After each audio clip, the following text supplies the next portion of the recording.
Hello, everyone. Welcome to the Carter Center and the Elders Forum on Human Rights live panel, Palestinian Civil Society Under Threat. I am Jason Parker from the Forum on Human Rights, and we're going to begin this conversation here now. And I will turn it over to Zeid Al-Hussein of the Elders and a former UN High Commissioner for Human Rights as we begin to get started. Thank you all for being here. Zeid, over to you. Hello. Thank you, Jason. I am very pleased to be joining all of you today, in particular to be with these very distinguished panelists. At this important event, the Carter Center have convened jointly with the Elders in solidarity with Palestinian civil society. The Elders recognize the vital role that Palestinian and Israeli civil society play in holding both the government of Israel and the Palestinian authorities accountable, monitoring and reporting on human rights throughout the region, and delivering a range of advice and support services to people who need them. In so many parts of the world, civil society is under growing pressure, with civic space shrinking and a range of tools, including counterterrorism laws, being misused by authorities to restrict the legitimate work of civil society organizations. We're seeing this not just in authoritarian regimes, but also in democratic societies where nationalistic policies are increasingly threatening the core principles and institutions of democracy. Israel proudly asserts its democratic credentials, but the closing of civic space is unfortunately not a new trend in the Israeli-Palestinian context. What is new in recent months is the severity of the attacks that Palestinian civil society organizations are now facing. The designation of the 6 Palestinian NGOs or non-governmental organizations represented here today as terrorist organizations by the Israeli government last October, without credible evidence made public to date, is an assault on civil society with serious consequences that should concern us all. Last December, my fellow elders, Juan Manuel Santos and Hina Gilani, condemned the designations as part of a wider pattern of repression of civil society. Today, I reiterate those concerns.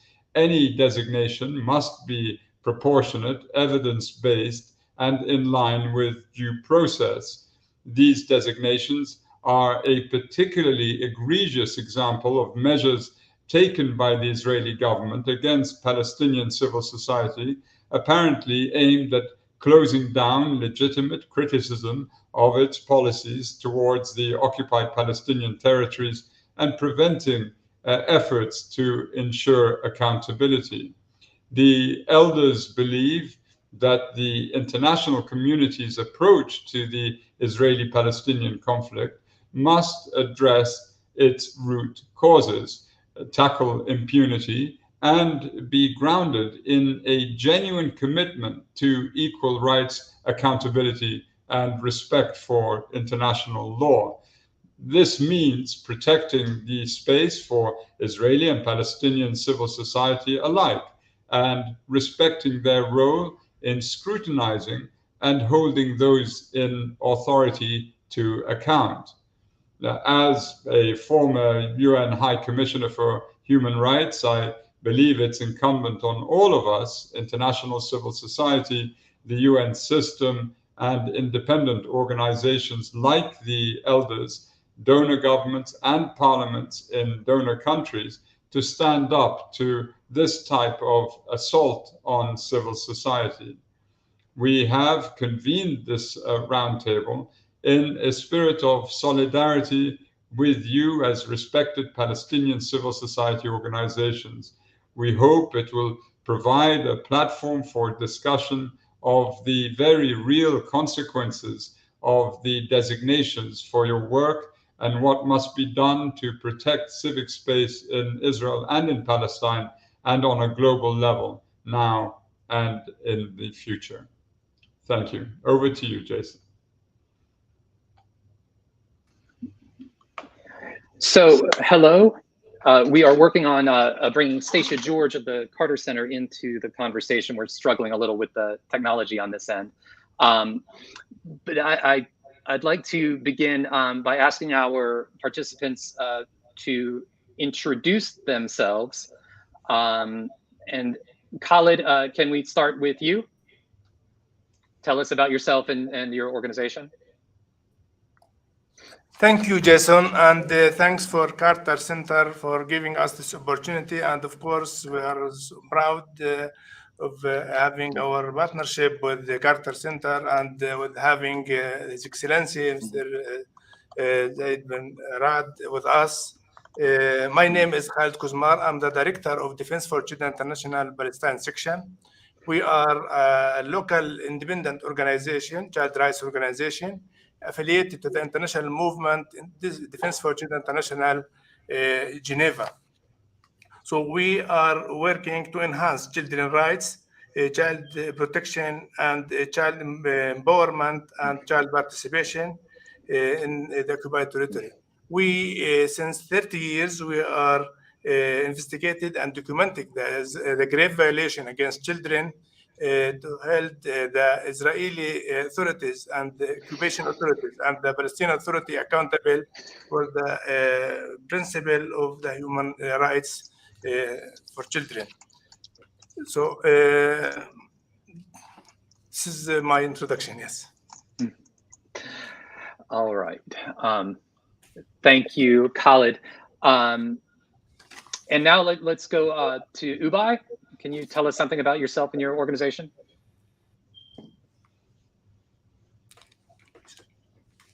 Ubai, you need to. Sorry, I was on mute, yeah.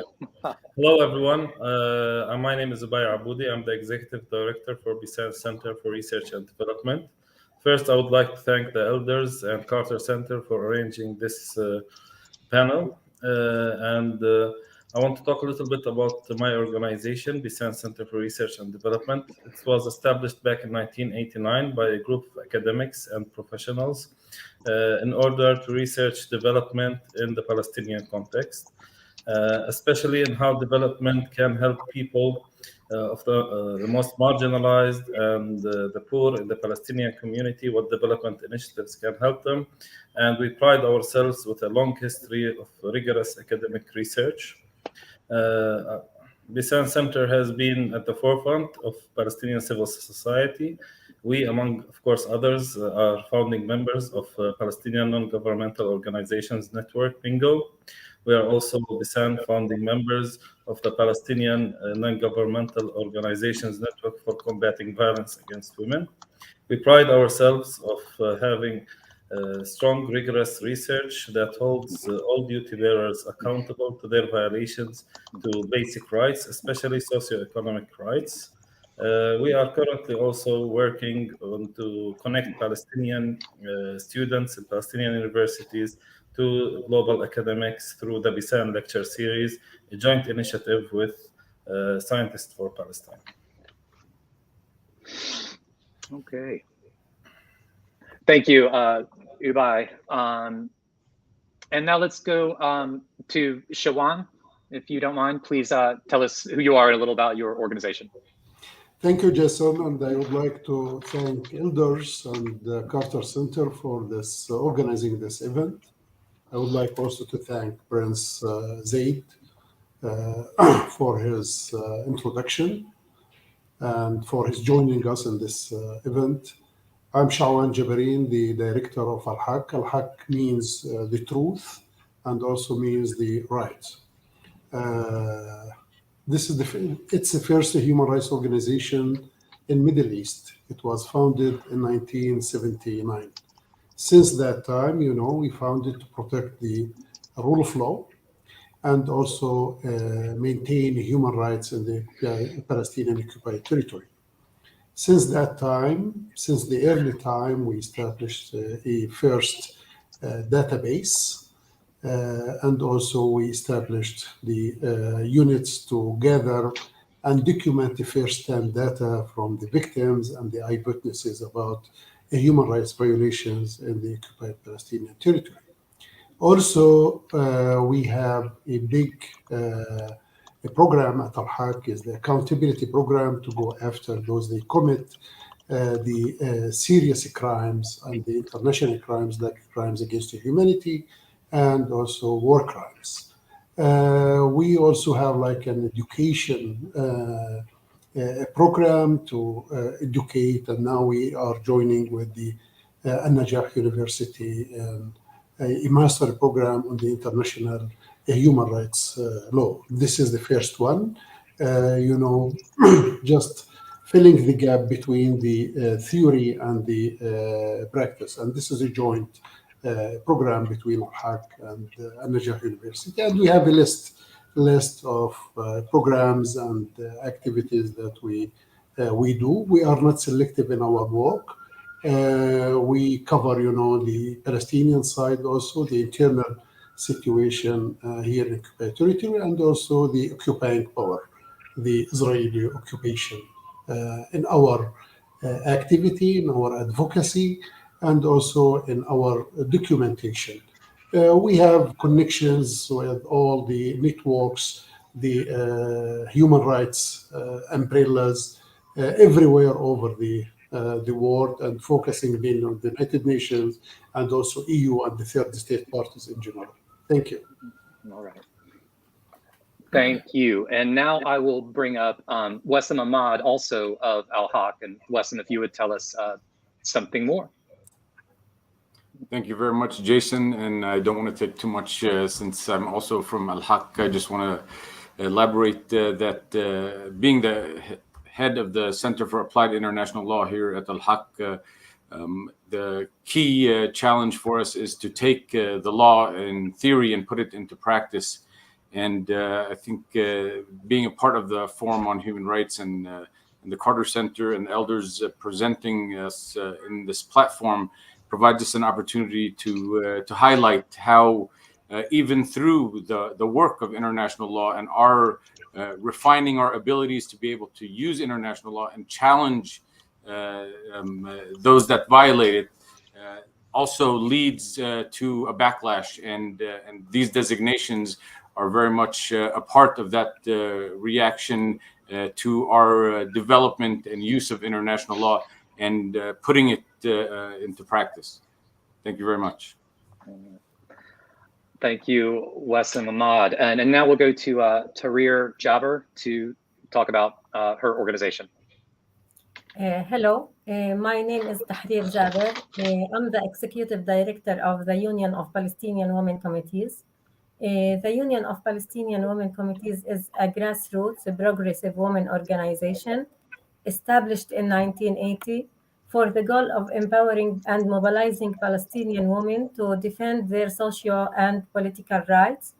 We as Palestinian women consider ourselves part of the Palestinian national movement that struggles against the illegal occupation to our land and to achieve our right of living in an independent state. During our 41 years of work, we tried to balance between our social and national struggle. So we developed our strategies to empower Palestinian women and develop their circumstances in face of gender discrimination and social oppression, to achieve real equity between men and women, as well as equity among all social classes. In this context, we also provide different services or basic services to women to respond to their needs, especially poor and marginalized women. Thank you.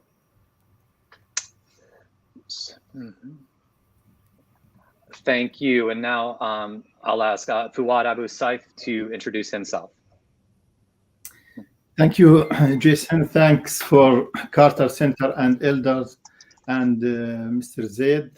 Thank you very much for organizing and having us, and for your actually concern of the case of the 6 organizations. This is something we are appreciated a lot. I'm Fouad Abu Saif. I'm UAC director in West Bank, and UAC, or Union of Agricultural Work Committee, is one of the main and major local NGOs working in agriculture and environment and water in West Bank and Gaza.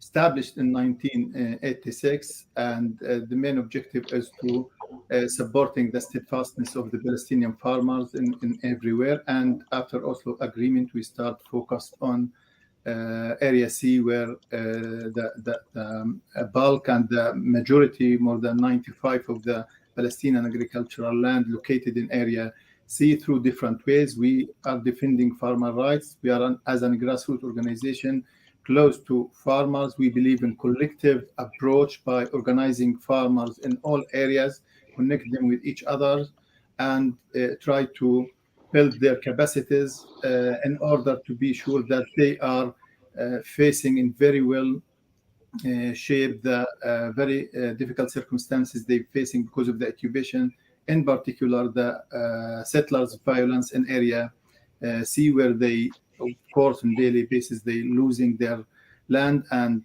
the programs that we are offering to the farmers in as UAC, it's like to economic empower them, to increase their access to the natural resources.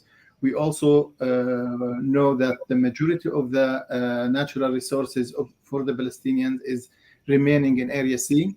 All our natural resources is there, and we all believe and know that without having the Palestinian having access to that resources in Area C, it will be no possibility to have any improving for the quality of the life, not just for the farmers, but even for the Palestinians. This is what we try to link the Palestinians to, enabling them from having access to their resources through different programs. One of the big programs that we are implementing, it's the land development, where we are reclaiming the Palestinian land in Area C, the private land for the Palestinian poor farmers, families who's depending 100% on their agriculture for their income, to improving the quality of the life of them, and also improving the livelihood of the people by through this programs, where it's like open agricultural road, reclaim agricultural land, rehabilitation, cultivating, link them with water. We know that Israel controls more than 90% of the water. This is why we try to link them with their water resources. In addition, on top of that, we also have the first national seed bank, where we are having and succeeded to improve the more than 55 different varieties of local seeds, pure local seeds, where it's become in hand of the Palestinian farmers, where it's adapted with our climate and become like a source of income for those farmers, who they don't need to deal with. So our target groups is the small farmers, holders in Area C. Our targeted areas is all Area C and plus Gaza. Thank you. All right. Thank you. And now we'll go to Sahar Francis from Addameer. Sahar, if you would introduce yourself and your organization. Yeah, hello and thanks, Jason. And I'm honored to share this panel tonight with the Carter Center and the elders, and especially with Mr. Zeid. I'm a lawyer in practice and the director of Addameer Prisoner Support and the Human Rights Association. We also were established 30 years ago in order to afford legal aid actually for Palestinian prisoners under the Israeli occupation, whether in the military court system or the civil system. Later on, we started to cover as well political prisoners arrested, unfortunately, by the Palestinian Authority. We focus on torture, arbitrary detention, and all other related violations in the daily conditions of the Palestinian prisoners. So we do implement weekly visits for the different prisons and interrogation centers in order to document torture and all other violations. And based on our documentation, we do advocate and do advocacy, whether on the local level or the international level, especially trying to use the different mechanisms in the UN level, of course, connecting with all different grassroots and international organizations focusing on political imprisonment in other conflict areas. And we are also part in the Palestinian non-governmental organizations network and the Human Rights Council in Palestine. And we do trainings and raising awareness in the local level with our community. Thank you. Thank you all. Now I'm going to bring in Stacia George to ask some questions, and please bear with us as we're resolving a little technical issue here. So, Stacia, over to you.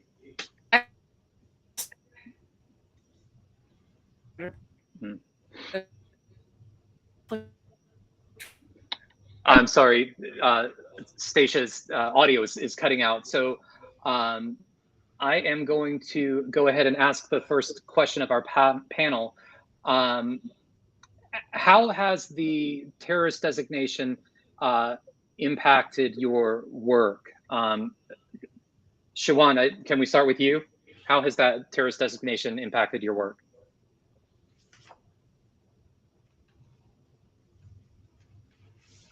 You're muted. Sorry. We have living in this situation since so long, and we are under a smear campaign, in the last 15 years now. And they used all methods, all tools, all,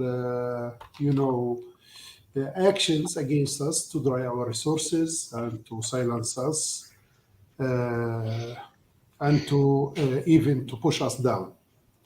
But they failed.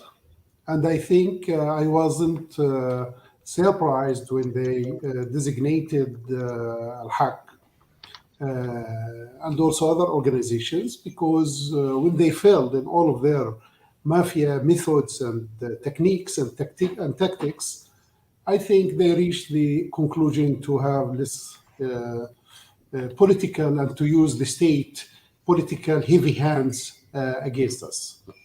And here, how it affects our work, we will do our work. We know since the beginning that it's not a picnic. To work in human rights is not a picnic. It's not easy also journey. That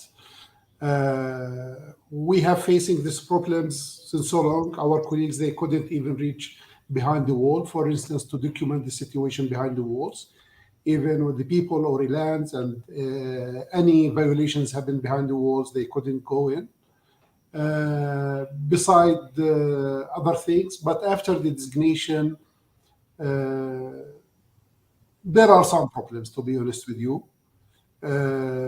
Like, for instance, the EU Commission, even before the designation itself, when they received, the Israeli called it confidential report, the European Commission, they suspended the project for Al-Haq. And in our point of view, there is a man there. He belongs to the Israelis more than he belongs to his country. He was behind. There are good people there, but there are also bad people there at the EU level, even if the EU, still, having their clear position against this designation. This is one side, the financial thing, it's one side. But I can see also other partners and other funders, they continue their support and they haven't stepped back or give up in this situation. We continue our work as usual, to be honest with you. There are some colleagues, maybe because of their situations, their families, things like that. To be honest, they're concerned about the future of their work and their job, because at the end they have responsibilities. This is where we are, but we continue our work and intensified more than before, to be honest with you. What will happen tomorrow? I don't know. Thank you. To our other guests, do you have anything to add to Shawan's point? Just begin speaking and I'll bring you up. Yep, Ubai. Okay, Shawan was brilliant about organizations. Just want to also add to the personal. We are also in the end people. We have families, we have kids, we have our lives, and our own families have been put, not just us, of course, directors, everyone with the organizations connected, our heads of directors, everyone have been put in a situation of uncertainty and a feeling of prosecution. The other day, just at my house, we heard noises outside the house at 1 a.m. and my wife was saying, oh, it's the army. So it's like this kind of feeling. They deprived us of a sense of security, which we didn't have much of, living under occupation. But nonetheless, there's also the feeling that there's a sense of persecution against not just the organizations, but also against the people, the families, the individuals that are working in these organizations and trying to protect human rights. Of course, we are steadfast and we will continue our work, but this kind of also human cost, I don't think that can be ignored in this context.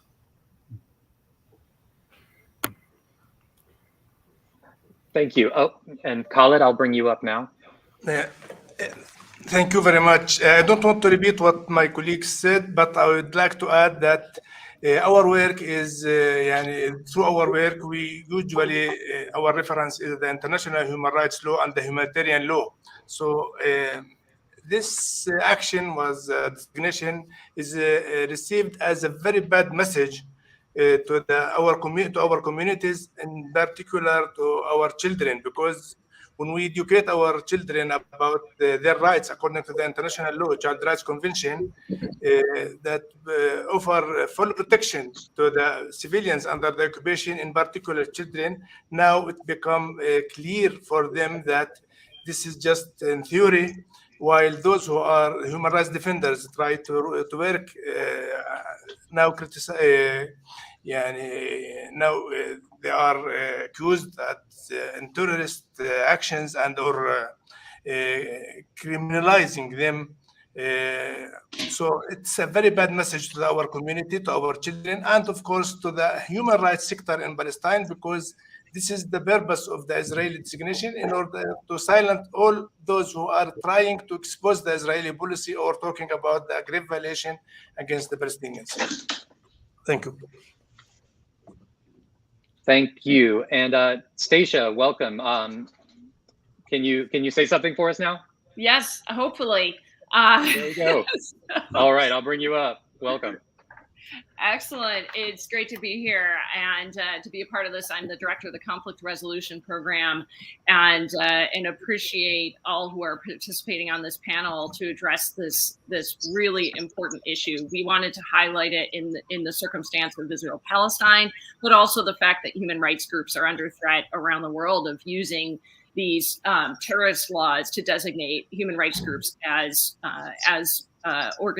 terrorist organizations and to be shut down that closing space. I wanted to also remind everyone that if you have questions, you can register at the Human Rights Forum and to submit them to us, as well as I would like to also recognize the fact that these organizations have been working for a long time, are extremely respected, have been funded by international donors, and that includes audited by international donors, and are very well known. And I'd like to use that to segue into our next question from the organizations. And I'll start with Khaled. What support have you received since the designation from the international community? Thank you, Stacy. I think the first positive thing is the first time in the history of my life that Israeli shared documents and share information with the different states around the world and rejected from the international community. This is, for us, it is a very important point. Secondly, until now, all our partners, supporters are standing behind us and continue, and they show their support by in practice. So, but for us, it is not enough. We would like to see an action, concrete action from the international community, especially with the donor states, those who are rejected the Israeli the information that they received, in order to announce it clearly that they are rejecting the Israeli designation decision and ask them to reverse from these decisions in order to protect, to show us that they are standing behind us. They are trying to also to protect us. Thank you very much for that. I'd like to ask the rest of the panel, are there other points of note that you would like to raise, either how the international community has been supporting you or how you wish they would support you? Sahar? Yes. Thank you, Stacia. And I think I will connect it with also the previous question about the designation. And I think here the idea that Mr. Zeid brought in his introduction about the misuse of the anti-terror laws in the international level is very essential to highlight how Israel manipulated the use of the anti-terror law with the secret evidences in order to affect and silence the human rights organizations. And if this would be acceptable for the international community, especially for European countries, the United States and other donors to the Palestinian organizations, this would be a very dangerous precedent in other contexts, not just in the Palestinian context and not just against the civil society. And this is why it's very, very important for us that the role of the Carter Center, the elders, and other international respected organizations in order to support us to pressure that this misuse of the secret evidences, such procedures, draconian procedures against human rights defenders and against human rights organizations and development organizations shouldn't be acceptable in the international level. And the fact that they went to use this procedure against us because, as Shawan said, they failed in all the smear campaign before for decades to silence us. Now they are aiming through the banking system and the financial system in the world that is very sensitive for these anti-terror lists that each country decides to issue. They know that it will work. So if we are still able to work now, it doesn't mean that in a couple of months or next year, we would be existing anymore. Thank you, Sahar. Absolutely. Anyone else want to add comments in regards to the international community? We have Fouad and then Tahrir. Yes, just to add very quickly, I think, yes, we received a very distinguished support from the international communities and from our friends. Actually, we can say like this: tons of different kind of support were given to the six organization in the very short period, which I think the first time that there is this kind of collective support to such a civil society organization, and it's contributed in significant way to protect first the organization and to give us all energy, because we keep receiving and messages. How come you have all the energy to confront all this kind of attack against you in all levels? It's Israel finally attacking us. It's not with all its capacities, but we believe that with the that we have defending rights and the human rights, our human rights, people here in Palestine, we can challenge all this kind. So we received a huge quantity of support from all sides. And just to say, when it comes to the first question, yes, it's like cause a damage to the Palestinian civil society. It's not just for the six organization, but even for the whole civil society, Palestinian civil society from one side. But from other side, we have to see the advantage. You know what they did with this designation decision? They opened all the world for the six organization. Now we become global. You know, we feel that we are not alone, and it's the whole world is open and ready to collaborate and coordinate with us. We received like hundreds of messages from everywhere. So there is advantages and there is disadvantages. So it's a battle we are managing. It's a crisis, and now I think we succeeded to manage this crisis. Excellent, thank you. Tahrir? Actually, I want to say that all of the six organizations, or most of them, are providing key services to Palestinian people, such as women, prisoners, and the children.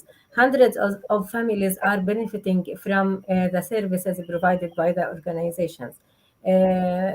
All of us share the same value towards the poor and marginalized people, and most of our work and efforts we put to defend the rights of those people in the community. So our worry is about what will happen to them if they close the organization, or if we lose all the financial resources for those organizations. So I think the goal of the occupation is to dry the financial resources to those organizations. The financial support by the international community, I think it's a good strategy by the international organization to react to the Israeli designation and decisions that aims, as I said, to dry the financial resources. Thank you. Thank you very much. Just want to see if there's anything else people want to add in regards to the impact, or I'll go to the next question, which is, what is the broader implication of this designation, including for the human rights context in the occupied territories or for civil society writ large? Have you noticed impacts on other groups beyond your own? And I'd like to call on Sahar, maybe to kick us off with that question.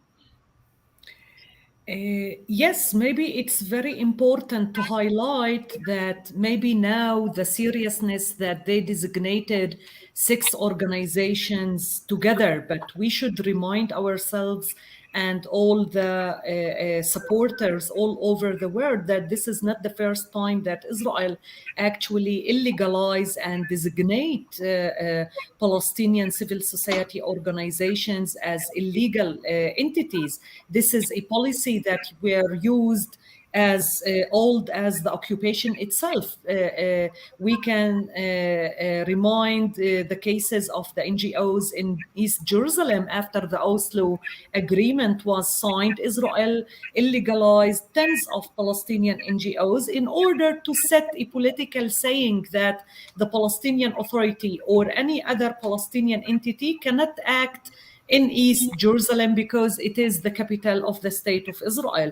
So I mean, this is why it's very important. And now the trend now that they are trying, as I said before, to use and manipulate the use of the anti-terror law and all these allegations of being as 6 organizations being involved in money laundering and channeling money for terrorist or groups. This is all false, of course, but now they are trying to go with this in order to affect more and more other civil society organization. If it will work with our case, this means it will be very easy for them in the future to claim against any group, any organization, any individual based on secret information that he's supporting terror. And will work. And these people would be arrested or silenced or more than that. Yeah. Thank you very much. Fouad, would you like to add to that, or Ubai?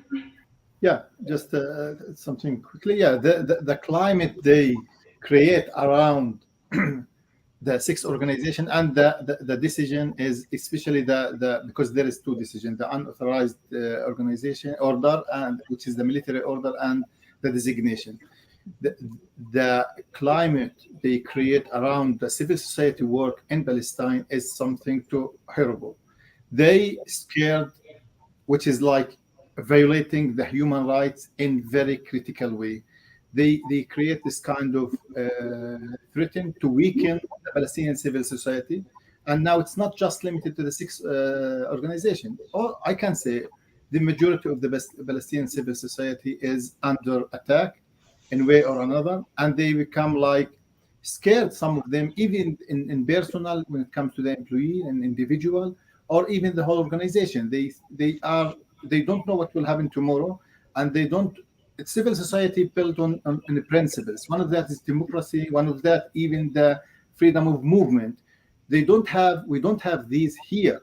And it's as said in the Amnesty report, where it was Israel. It's a kind of discrimination against the Palestinian civil society, where to scare everyone from touching the occupation, attack and assault against. When it comes to work, the farmers who even start suffering and feel that they are become without coverage. So it's exactly the purpose of having this designation, to scare everyone and to silence and not to continue, which is violating all the human rights here. Thank you. Okay. Can I add to that? Yes, please. Okay. Look, this designation is an attempt to re-engineer the Palestinian community in general, and Palestinian through the re-engineering of the self-organization of the Palestinian society. The civil right, our organization, civil society organizations have been established with local efforts. It was local activists, local academics, local human rights defenders that came together and said, oh, we would need to push for greater academic freedom, or we need to push for more women's rights, or we need to organize around the documentation of Israeli violations, or to help Palestinian farmers, etc., from the work of the organizations. This is, in fact, Israel coming out and saying that we do not want this kind of civil society. And we were established even long before the PA. The PA was established back in 1994. For us, we actually existed 5 years before, and all of the organizations even before. So when you're thinking about that, it's also a kind of implementation of annexation, Israeli annexation policies, Israeli maintaining its control and hegemony over the Palestinian population, especially in the West Bank and Gaza, and also talking about this puts us also in, I think, as a civil society, puts us at a crossroads where organizations have to choose either to continue with the values that they believe and that they were established upon, or to try to, and this is very dangerous, to try to do, even some of the wider organizations trying to do some kind of self-monitoring, some kind of I would say, self-organizing that would help them not anger the occupation anymore. The Israeli occupation in this direct attack has, in fact, not just attacked the 6 organizations. They attacked, according to Pingo, according to everyone, activists in the Palestinian community, the biggest, oldest, and most active Palestinian civil society organizations, and sent a message that if you follow this track, you'll also be targeted. So it's better for you not to go in that direction. Thank you. And that re-engineering of Palestinian civil society is a really powerful phrase or way to think about it as part of a broader action. I want to reference a participant question who asked whether this designation was a surprise to you when it came. Was it a surprise? Sahar? No, at all, because like I guess. me personally and Addameer, we were facing attacks much before this designation, and there's other forms of harassment and intimidation and tools that they were trying to use in order to silence us, like several colleagues were arrested, whether under administrative detention or charged and convicted, and raiding the office of Addameer several times in 2002, in 2012, in 2019, stealing computers, cameras, and missing the files and stealing material from the offices, and putting restrictions of movement against the staff members, board members, and General Assembly members, and all the smear campaign that were led by the NGO Monitor and other Israeli right-wing organizations over the last couple of years, and trying really to distribute false information against us in order to affect mainly our donors and our supporters in the international level. So we were kind of aware how much our work is bothering them, is that they are worried, and they know that we are succeeding at some point in the legal work and the accountability in the international level, especially with the UN and the ICC. And we are expecting that we will pay a price for such a work that we are doing. Mm-hmm. Thank you. I'm going to ask about that, and if anyone wants to add and weave it into this next question as well, you're welcome to do so. I mean, what are the next steps in refuting this designation that you see currently? Who would like to speak to that? Here, and then Shawan. For us, it's not enough to only to condemn the publicity in the public, the designation. No, you mean from the local level. So as the most important thing to us is the continuation of our work. We as Palestinian women committees are working with marginalized women. We are a grassroots organization. The most important for us is our Palestinian people. So our strategy is to activate Palestinian community, especially women, in campaign against the designation, and to continue our work and to serve our beneficiaries as much as we can. We are communicate with our international partners and local partners and supporters in order to continue their campaign against this designation. But I want to add a comment regarding the previous question that this is not a surprise. We are part of the Palestinian community as organizations and as individuals who faces the Israeli violation against us every day and every time and every minute. So it's not a joke actually that we have the experience in dealing with and responding to the Israeli violations. If we make a comparison between our reaction to COVID-19 pandemic and to the Israeli occupation, no, COVID-19 was harder for us to deal with, but with the Israeli violations against us, we have the experience, and it's not the first time for us. For example, in UPWC, a lot of our staff had been arrested illegally under administrative detention, and nowadays the director of UPWC in Israeli jail for 16 months. So they raided of our offices many times. They ask our members and staff for investigation. So it's not a surprise for us. We face it every time, and we have the strategies to continue because this is part of our life. It's not new for us. Thank you. Thank you. Who would like to speak next? Shawan. Thank you. Just in a few words. We will not give up, for sure. This is the main thing. Even if they kill, they close the office, they drive the resources, we will continue our work. Work in human rights is not a job. That's the issue.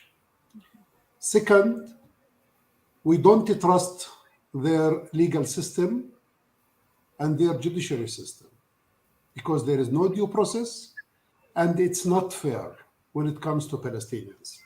This is an arbitrary system. That's the case. Other thing is their decision is a political decision. It has nothing to do with legal things. And here I think we are in the moment of truth, to be honest with you. We are in a moment of truth for the third state parties, mainly Europeans and also the Americans, to see how they will deal with this situation.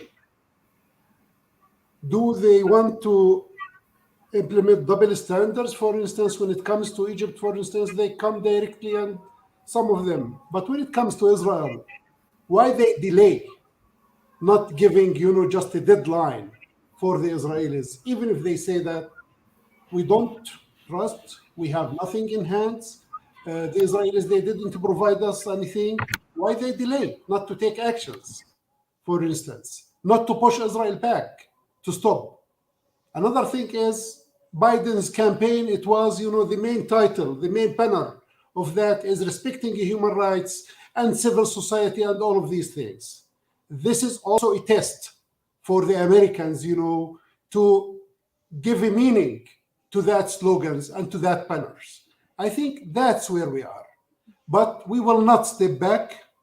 If they close the office, we will open it again.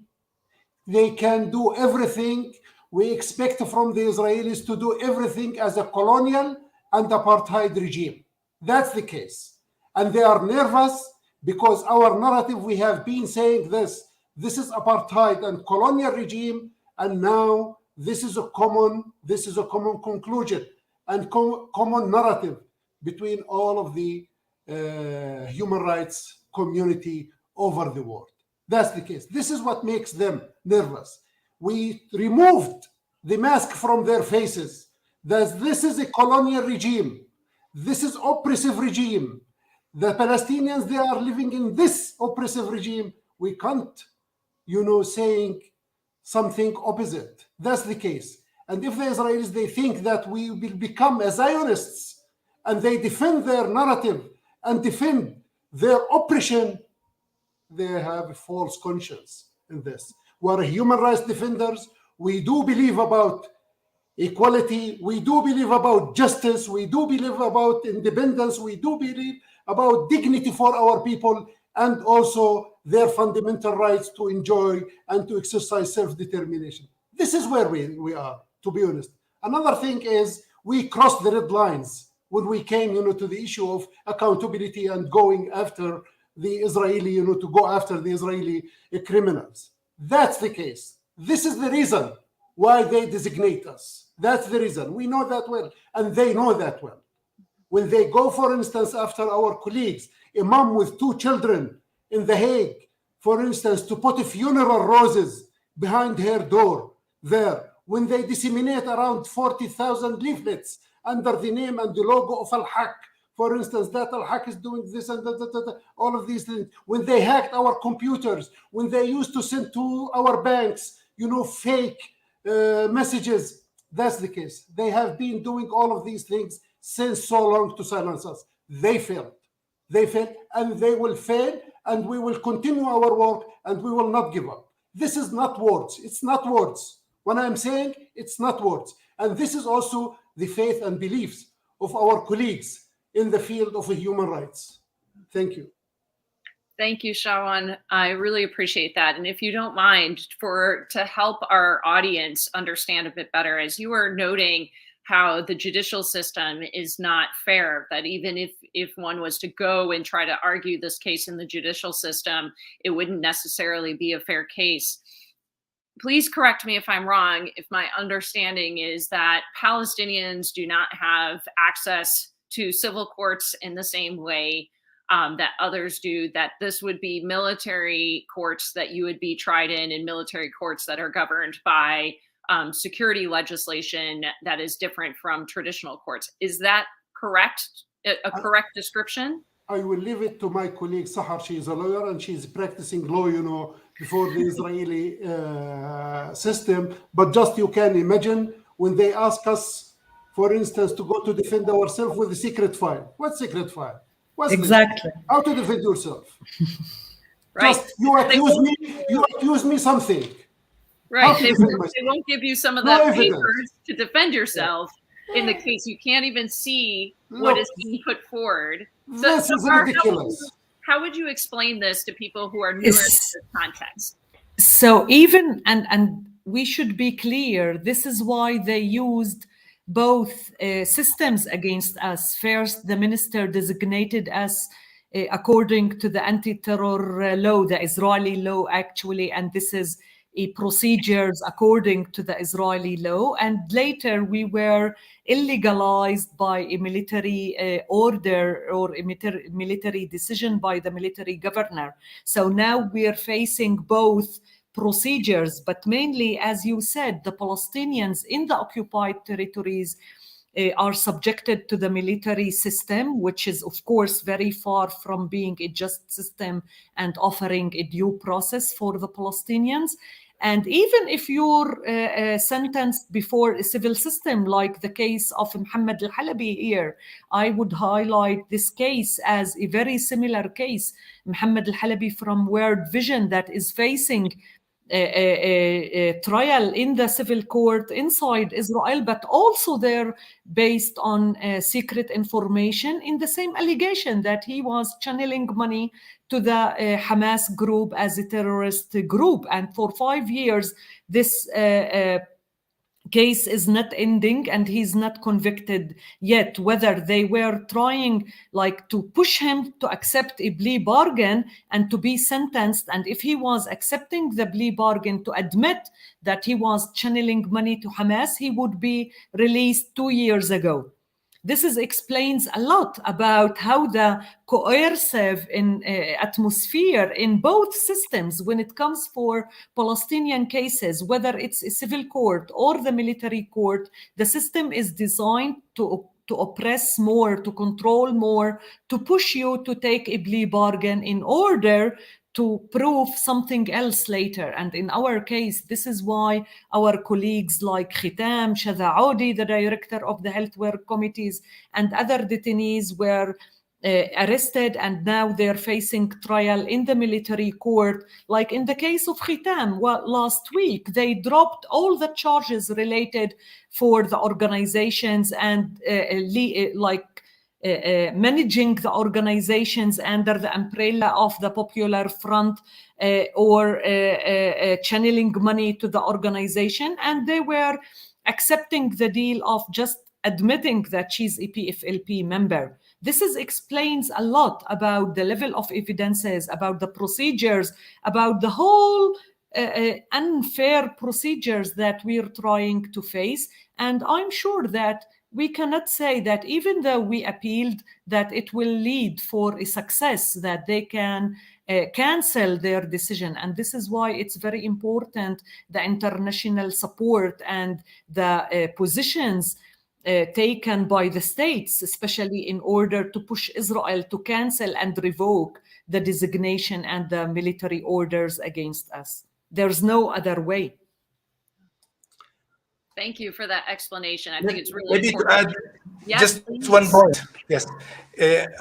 In addition to my colleague, what Sahar said, now we appealed, we submitted the procedure rejection to the military decision because for two reasons. One of them, because we have, so this is the only way to challenge, if we call it the legal framework system.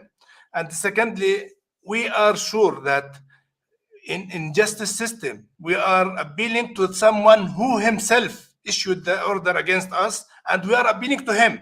So why he is going to change, since he is the creator or the author of the decision? So we are, I think, in a very unique situation. never happened around the world. Thank you. Can I just add to that one sentence? Please. Okay, for Palestinians, we enjoy no rights if you are a Palestinian, even if you have a second nationality.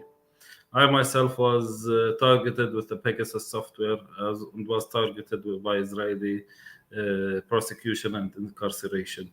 And you feel you have no rights. Even though I'm a dual citizen, I also have US citizenships, but this also did not offer any rights for me as a Palestinian.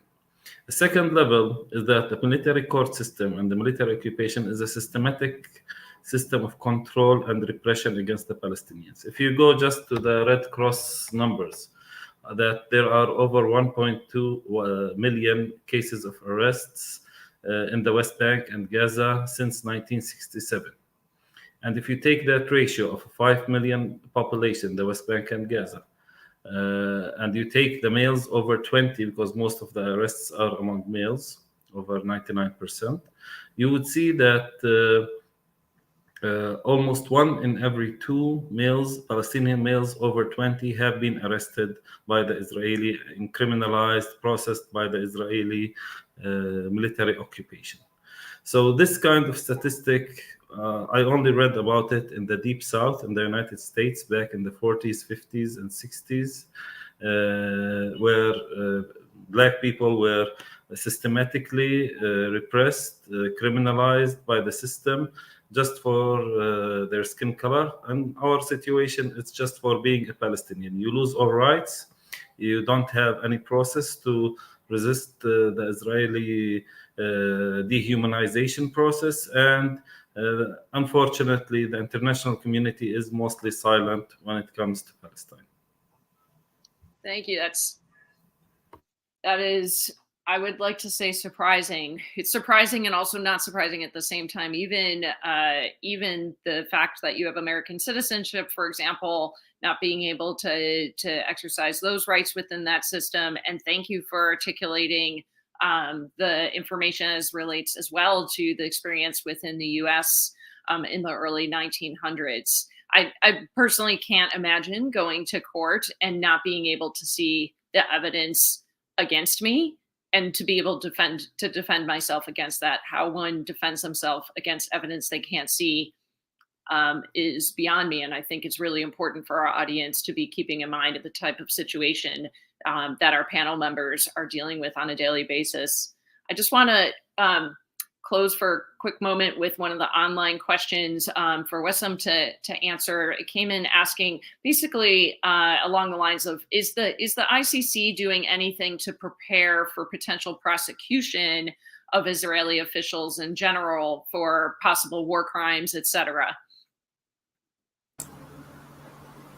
Thank you, Stacia. Yes, I mean, it's no coincidence that these moves against us and the designations are coming from the very same people that are being investigated at the International Criminal Court. And the movement at the level of the International Criminal Court is something that Palestinian civil society organizations such as Al-Haq have been heavily involved in and pushing forward. And despite Israel's attempts to stifle the progress towards this investigation, it has continued to move forward. And so it's not a surprise that Israel would take this action towards us during this process of an investigation within the ICC. And it's very much a reflection of the apartheid tactics to persecute those organizations and individuals that are seeking to challenge that regime. And so because of this progress moving forward at the international level towards accountability and their inability to stop that, they have taken the action to silence those involved in providing information to the ICC, with Al-Haq and other civil society organizations being those sources of information. So it is very much connected to the progress at the ICC, but we also have faith that the ICC will continue to proceed, and we will continue to provide it with information so long as we can. But there are many other sources of information also out there that should leave no doubt for the prosecutor to move forward with this investigation. Thank you very much. I just want to remark, we have a few more minutes until our end time. There are a couple online questions. I apologize, we won't be able to get to all of them. I just want to clarify for the audience. There was a question to clarify where the appeals process is right now, and if there's a specific timeline for international action. It's my understanding that February 1st was a key date. Where is the appeals process right now? Can anyone on our panel give a sense for time? I know a lot of the timeline was yesterday, but but if anyone can speak to that, that would be very helpful for our audience. Sahar. So, as I said, under the anti-terror law procedures, we have a deadline till the 1st of March, actually, to appeal. And we were informed that we will not be offered any more amendment. And on the military procedures, we submitted this procedural appeal 2 weeks ago, and we never received any reply so far from the military governor, because from the first point we said we cannot go in two processes in the same time, and this is why we were asking the minister to freeze his actions against us. So we don't know actually what will happen next week, if the military governor will answer before the 1st of March or not, if the minister will change his decision and give us more time. And this is the correct time to put more pressure, to put an end for this harassment against the 6 organizations. It's very essential that states mainly and international actors pressure the Israeli government and the military governor to revoke their designation and their decisions against us. Thank you very much for that. Final quick question in our 2 minutes, 2 or 3 minutes before going to closing remarks. Someone was asking online, if you were talking to a grassroots organizer and member of Congress in the US, what reasons would you give for why they should take action to stop this? I know many of you have addressed some of this, but they're looking for even more specific details, and particularly how it might impact Israel if they don't take actions. Does anyone have anything specific that they would like to raise? Shawan? You're muted, Shawan. If they want to close the door before the peaceful and legal way to defend rights, which way they want to leave for people to defend their rights? This is an issue. Another thing is this an action of democratic society or democratic government or democratic action? This is also another one. The third one is we are speaking about the most credible organizations. Also, the organizations received awards for their work. One of their awards is Carter Award for Al-Haq, for instance, in '89. This is an issue. Another thing is also, even just a few weeks ago, 2 weeks ago, organizations nominated to Nobel Prize for their work. And I think this is an issue, and this is the reasons. If you want to uproot and to close the door before this kind of work, which work you want to stay, to fight against oppression, to fight against injustice, to fight against apartheid regime, to fight against all of these horrible crimes taking place on a daily basis in Palestine.